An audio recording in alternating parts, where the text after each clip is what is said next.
Hi అండి, రైతు మిత్రులందరికీ నమస్కారము. ఈరోజు మా మామిడి తోటలో మామిడికాయలు కోసాము.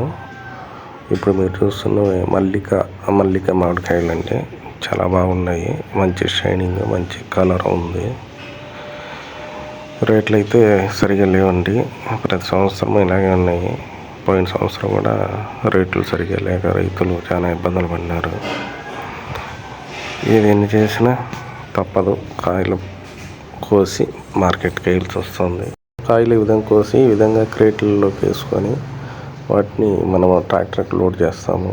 చూడండి కాయలు ఎంత బాగున్నాయో. ఈ విధంగా గ్రేడింగ్ చేయాలా, వీటిని డివైడ్ చేస్తాము. గ్రేడింగ్ చేసిన తర్వాత వీటిని ట్రాక్టర్లోకి వేసి మనం మార్కెట్కి తరలించడం జరుగుతుంది. ట్రాక్టర్ అండి, ఈసారి మావి మల్లిక బేనిషా మాత్రం ఒక ట్రాక్టర్ లోడ్ అయింది. ఈ సంవత్సరం మనము 3 సార్లు మందులు కొట్టినాం కాబట్టి దాదాపు 70,000 అయింది. కాయలు షైనింగ్ వచ్చాయండి. ఇవి బేనిషా అండి, బేనిషా కూడా మంచి కాయలు. ఈ విధంగా ట్రాక్టర్ లోడ్ చేసి మనం మార్కెట్కి తరలించినాము. ఒక లోడ్ అండి, ఫుల్గా అయింది. రేట్ ఎలాగ ఉంటుందో దేవునికి తెలియాలి.